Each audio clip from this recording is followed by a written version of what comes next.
पेट सफा आयुर्वेदिक चूरन, पेट सफा तो हर रोग दफा। सीएम पुष्कर सिंह धामी ने राजा जगतदेव की प्रतिमा का किया वर्चुअल अनावरण। देहरादून से सीएम धामी ने जनसभा को किया संबोधित।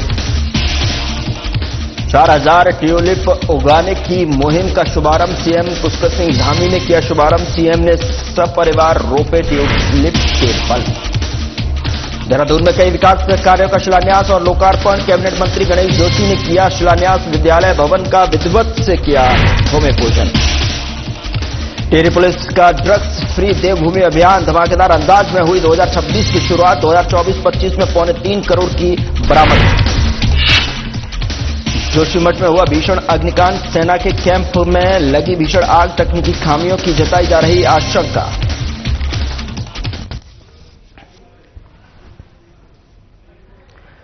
नमस्कार, मैं हूं आपके साथ गौरव राजेंद्र। बुलेटिन का आगाज बड़ी खबर के साथ करते हैं। देहरादून से बड़ी खबर मिल रही है, जहां पर सीएम पुष्कर सिंह धामी पहुंचे खैरीमान सिंह।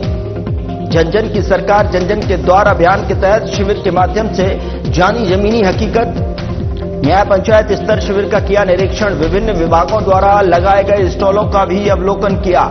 जन कल्याणकारी योजनाओं और सेवाओं से ग्रामीणों को लाभान्वित करने के लिए मौके पर की गई व्यवस्थाओं को परखा है। 102 दिव्यांगों और वृद्धजनों को सहायक उपकरण वितरित किए गए। अधिकारियों से बहुउद्देशीय शिविर में जन समस्याओं के निस्तारण की स्थिति की जानकारी भी ली। अभियान के संबंध में फीडबैक भी लिया गया। मुख्य सेवक के अधिकारियों को बड़े और कड़े निर्देश दिए गए हैं। जन समस्याओं का हो त्वरित, पारदर्शी और संतोषजनक समाधान। अंतिम छोर पर खड़े व्यक्ति तक सरकारी योजनाओं और सेवाओं का लाभ मिले। अभियान को संवेदनशीलता, जिम्मेदारी और प्रभावशीलता के साथ संचालित करें। सीएम पुष्कर सिंह धामी खैरीमान सिंह पहुंचे, जहां पर जन जन की सरकार जन जन के द्वार अभियान के तहत शिविर के माध्यम से हकीकत को परखा है, जाना है।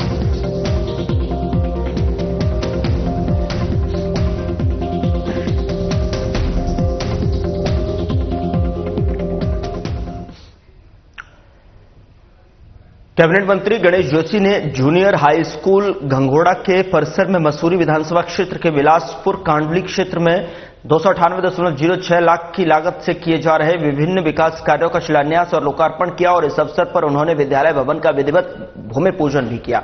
कैबिनेट मंत्री गणेश जोशी ने सीएम पुष्कर सिंह धामी का आभार व्यक्त करते हुए कहा कि सीएम धामी के नेतृत्व में प्रदेश में विकास कार्य निरंतर गति पकड़ रहे हैं। बिलासपुर कांडली पेयजल योजना के पूर्ण होने से क्षेत्रवासियों को शुद्ध पेयजल की सुविधा उपलब्ध होगी, जिससे लंबे समय से चली आ रही पेयजल समस्या का समाधान होगा। उन्होंने कहा कि विद्यालय भवन के निर्माण से विद्यार्थियों को बेहतर शिक्षक और शैक्षिक वातावरण मिलेगा और शिक्षा के क्षेत्र में सकारात्मक बदलाव आएगा।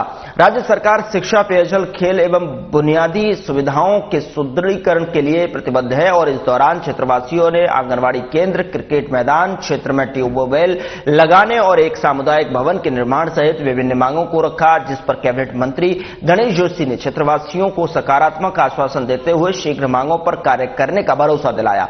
इस दौरान कैबिनेट मंत्री गणेश जोशी ने अंतर्राज्यीय संतोष ट्रॉफी प्रतियोगिता में उत्कृष्ट प्रदर्शन करने वाले प्रतिभावान खिलाड़ी भूपेंद्र सिंह धामी को सम्मानित कर उनका उत्साहवर्धन किया। साथ ही राज्य आंदोलनकारी नंदी बिष्ट और समाजसेवी प्रगति सड़ाना को भी सम्मानित किया गया है।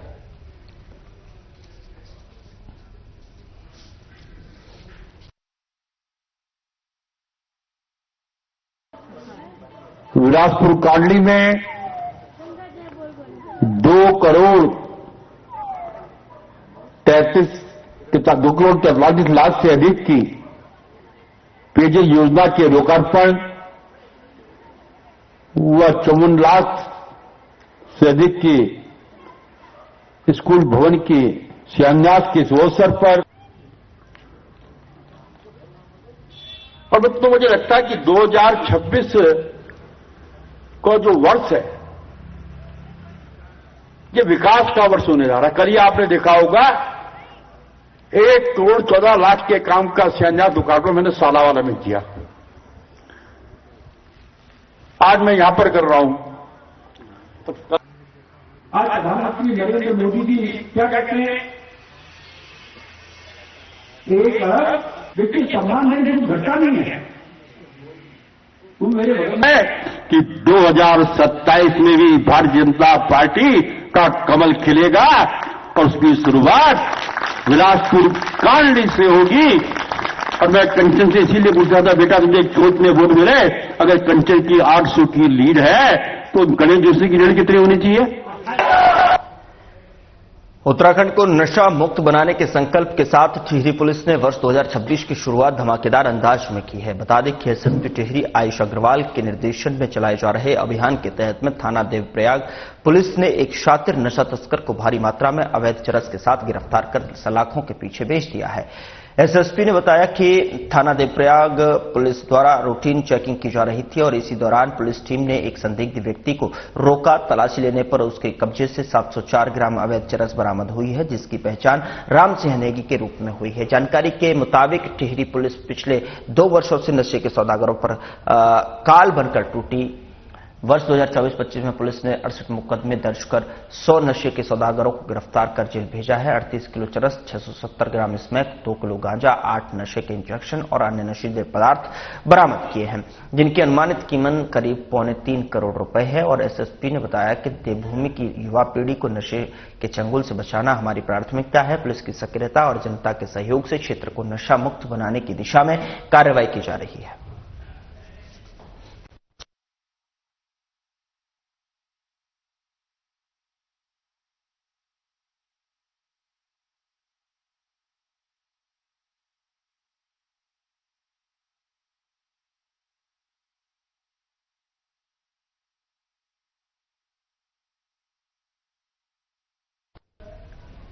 और इस बीच बड़ी खबर का रुख करते हैं देहरादून से। बड़ी खबर है जहां पर सीएम धामी ने गदरपुर क्षेत्र के रोशनपुर डलबाबा में बुक्सा जनजाति समाज के राजा जगत देव की प्रतिमा का वर्चुअल अनावरण किया है। देहरादून से सीएम धामी ने जनसभा को संबोधित किया। क्षेत्र के विकास के लिए 3 घोषणाएं की। राजा जगत देव का जीवन त्याग, वीरता, धर्मनिष्ठा और संस्कृति संरक्षण का अमूल्य उदाहरण। राजा जगत देव ने कठिन परिस्थितियों में भी धर्म और संस्कृति की रक्षा के लिए अपना सर्वस्व समर्पित किया है। यह केवल वीरता की नहीं बल्कि स्वाभिमान और आस्था की अदम्य शक्ति की प्रतीक गाथा है। बुक्सा समाज के लोग अपनी संस्कृति, परंपरा और आत्मसम्मान को रखे हुए जीवंत। जनजातीय समुदायों के सर्वांगीण उत्थान को समर्पित सरकार। अमिट रहेगी राजा जगत देव की वीरता, शोध से जीवंत होगा इतिहास, प्रेरणा लेंगी आने वाली पीढ़ियां।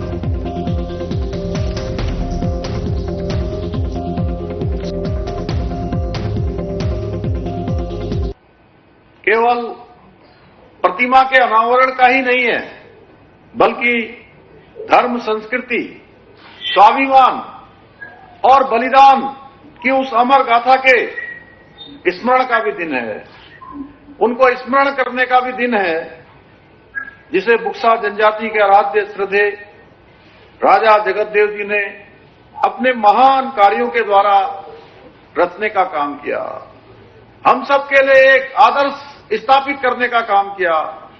हम सब जीवन में किस प्रकार काम करें, किस प्रकार से समाज के लिए काम करें, देश के लिए काम करें, लोगों की भलाई के लिए काम करें, धर्म और संस्कृति के लिए काम करें, ये राजा जगतदेव जी ने बहुत बड़ा उदाहरण हम सबके सामने छोड़ा है। कुछ उस क्षेत्र के लिए हमारे जो घोषणाएं हैं, घोषणाएं भी करना चाहता हूं कि ग्राम सभा रोशनपुर स्थित डल बाबा मंदिर परिसर में 4 दीवारी, 3 सेट, फर्श सहित शौचालय का निर्माण कराया जाएगा।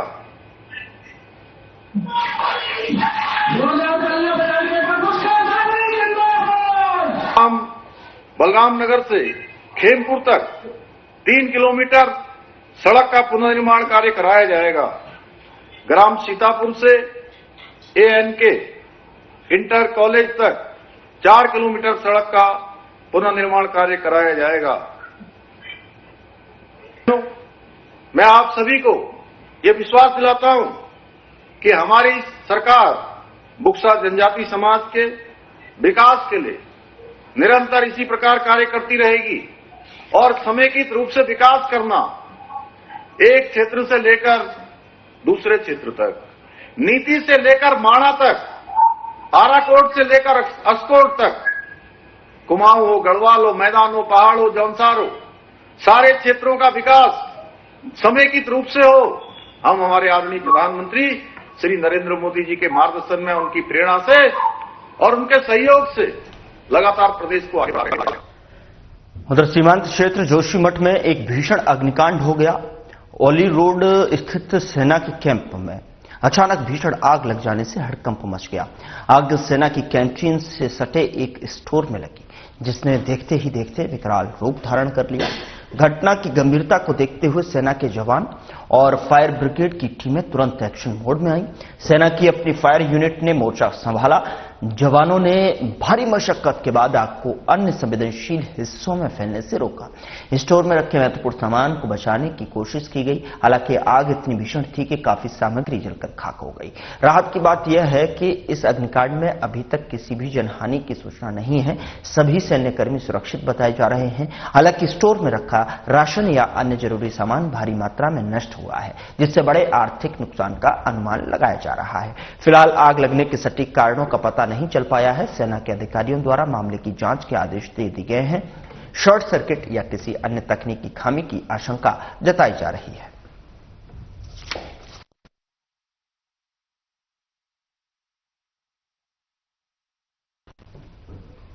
हरिद्वार रोड स्थित कृषि उत्पादन मंडी समिति के मुख्य गेट के सामने एक बार फिर से अतिक्रमण हो गया है।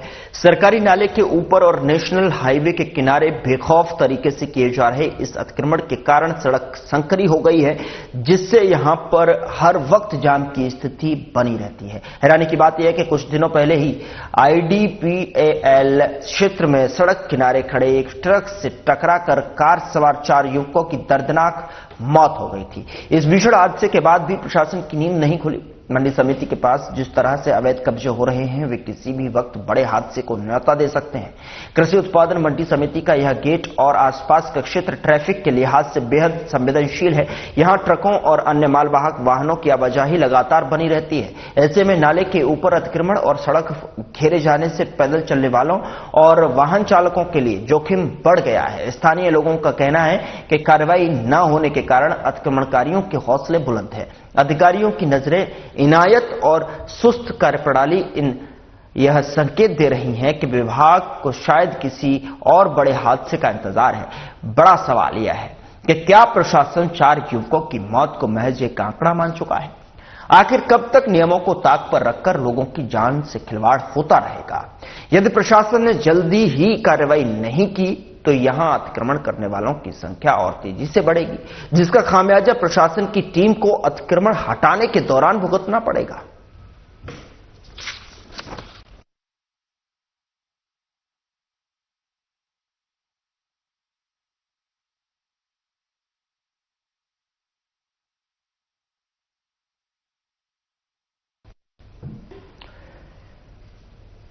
और इस बीच बड़ी खबर का रुख करते देहरादून से बड़ी खबर है, जहां पर सीएम धामी ने 17 प्रजातियों के 4000 ट्यूलिप उगाने की मुहिम का शुभारंभ किया है। तो सीएम धामी ने सपरिवार रोपे ट्यूलिप के बल्ब। मुख्यमंत्री आवास परिसर के उद्यान में लगाए गए ट्यूलिप के बल्ब। ट्यूलिप उत्पादन के बारे में उद्यान प्रभारी दीपक पुरोहित ने विस्तार से जानकारी।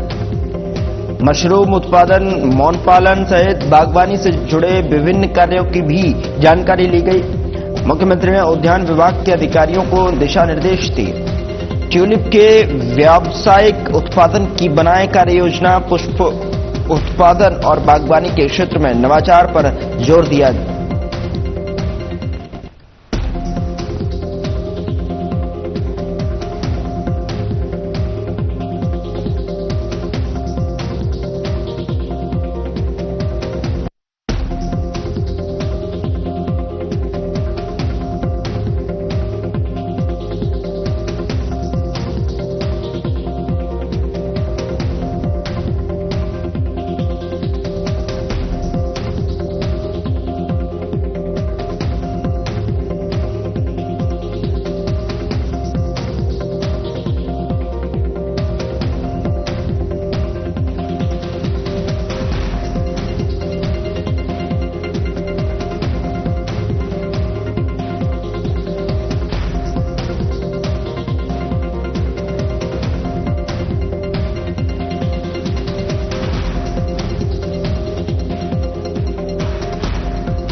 उधर जाखड़ीधार के राजकीय इंटर कॉलेज रोड धार में आयोजित बहुउद्देशीय शिविर की अध्यक्षता डीएम टिहरी नितिका खंडेलवाल ने की है। शिविर में जनप्रतिनिधियों और स्थानीय नागरिकों ने विभिन्न मांग पत्र और शिकायतें दर्ज की हैं, जिनमें प्रमुख रूप से पेयजल समस्या, जंगली जानवरों के बढ़ते प्रभाव, विद्युत विभाग की झूलती तारें और सड़क कटान के प्रतिकर से संबंधित विषय पर शामिल हैं।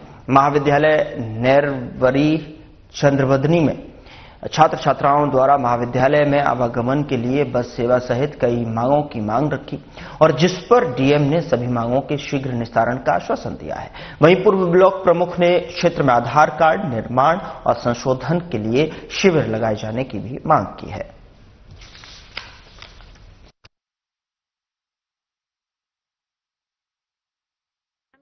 सभी जानते हैं कि हम लोग का अभियान मोड में जन जन की सरकार जन जन के द्वार चल रहा है। माननीय मुख्यमंत्री जी के निर्देश के क्रम में हम लोग को रोज इनफैक्ट हमारी रिव्यू भी है, मॉनिटरिंग भी उस प्रकार से शासन स्तर पे हो रही है। कैंप्स में यहाँ पे आज हम ऑर्डर में आए हैं तो यहाँ पे 60 शिकायतें आई हैं। सभी विभाग यहाँ पे मौजूद हैं। यहाँ पे मुझे बताते बहुत खुशी हो रही है कि काफी महिलाएं आके अपना EKYC रजिस्ट्रेशन भी करा रही थी ताकि उनके राशन कार्ड सुचारू रूप से चलते रहे। पेंशन के भी आवेदन आए हैं। कृषि विभाग और बाकी श्रम विभाग, सेवा योजना, हम लोग सब यहीं पे लगे हुए हैं। 60 जो शिकायतें मुख्यतः अगर देखा जाए तो पेयजल से लेके काफी समस्या है।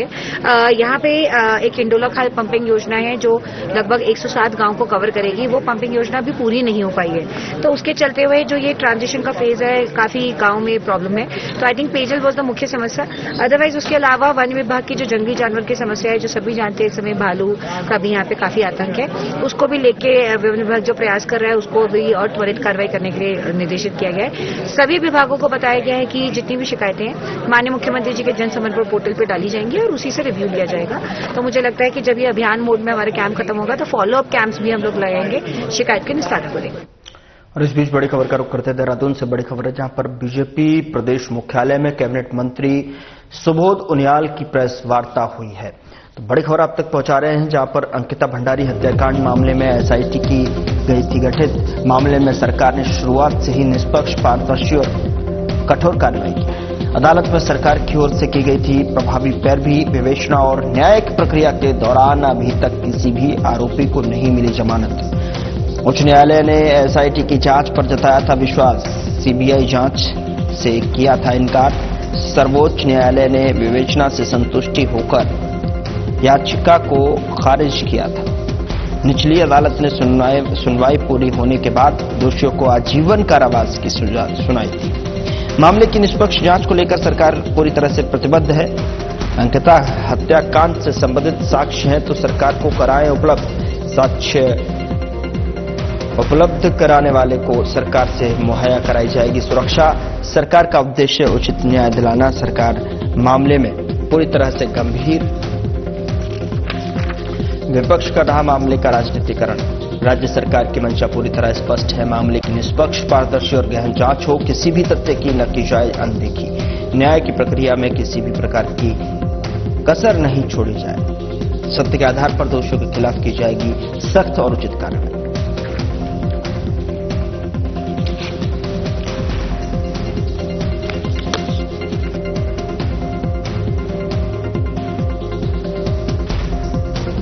माननीय उच्चतम न्यायालय ने भी इनकी अपील को रिजेक्ट करते हुए पूरी संतुष्टि जताई और याचिका खारिज कर दी। साथ ही माननीय उच्च न्यायालय ने यह भी कहा कि विवेचना पूरी तरह से ठीक की गई है और ऐसा कोई हाई प्रोफाइल व्यक्ति नहीं मिला, कोई नहीं है जिसको भी सरकार बचाने का प्रयास कर रही हो। SIT ने अभियुक्तों के खिलाफ चार्जशीट दाखिल की और निचली अदालत में पूरी जांच होने के बाद अभियुक्तों को आजीवन कारावास की सजा हुई। अब जो ऑडियो क्लिप जो मीडिया में घूम रहा है और इस पर भी सरकार के द्वारा अलग अलग FIR दर्ज की गई है। जांच में अगर कोई तथ्य आएंगे तो हम लोग निश्चित रूप से सरकार उस पर प्रभावी कार्रवाई करेगी। यदि किसी का बहुत खुला कहना है, यदि किसी व्यक्ति के पास कोई साक्ष्य है तो वो लाएगा और क्रेडिबल साक्ष्य मिलेगा तो निश्चित रूप से कार्रवाई की जाएगी। और अगर आपको ध्यान होगा, जब ये जांच चल रही थी SIT ने भी बकायदा ये बहुत स्पष्ट रूप से कहा था कि अगर किसी व्यक्ति के पास इस केस से संबंधित कोई साक्ष्य है तो वो प्रस्तुत करे। सरकार मानती है प्रकरण बहुत गंभीर है। एक बिटिया हमारी जिसके साथ जाती भी, सरकार ने गंभीरता से इसको लिया। जैसे आपको मैंने पहले कहा, तत्काल गिरफ्तारी हुई, ट्रायल कोर्ट में मजबूत पैरवी हुई, ट्रायल कोर्ट से आजीवन कारावास की सजा मिली और ट्रायल कोर्ट के बाद हाई कोर्ट के द्वारा भी उसको सही ठहराया गया। और इस समय इसको जो हम कह रहे हैं षड्यंत्र हो सकता है। हत्या की गई, कोर्ट ने सजा कर दी, उसके बाद इस तरह की बातें करना, और सरकार तो सहयोग बिल्कुल मांग रही है। हमने तो उन दोनों उनसे भी अनुरोध करते हैं जो ऑडियो क्लिप में जिन लोगों के नाम मेंशन किए आए, सरकार उन्हें पूरी सुरक्षा देगी। हाँ, राज्य बताएंगे आखिर इस केस की पीछे सत्यता क्या है। तो सरकार किसी चीज से मना नहीं कर रही है, सरकार किसी चीज से पीछे नहीं हट रही है, और ये हमारा मानना है कि हो सकता है ये राजनीतिक षड्यंत्र भी। तो यही सरकार का पक्ष रखने के लिए मैंने कहा, सरकार अपनी संवैधानिक जिम्मेदारियां जानती है, सरकार किसी को बचाने का प्रयास नहीं करती, सरकार की नजर में हर व्यक्ति बराबर होता है। खबरों में फिलहाल इतना ही, लेकिन आपको जाते जाते सीधे छोड़े जाते हैं ऋषिकेश के त्रिवेणी घाट, जहां पर गंगा आरती का लाइव प्रसारण हो रहा है।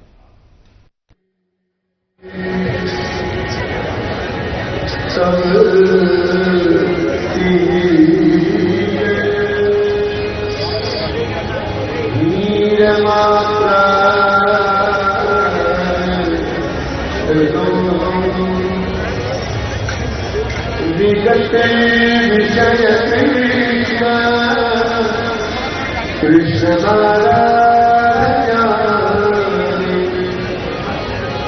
सकल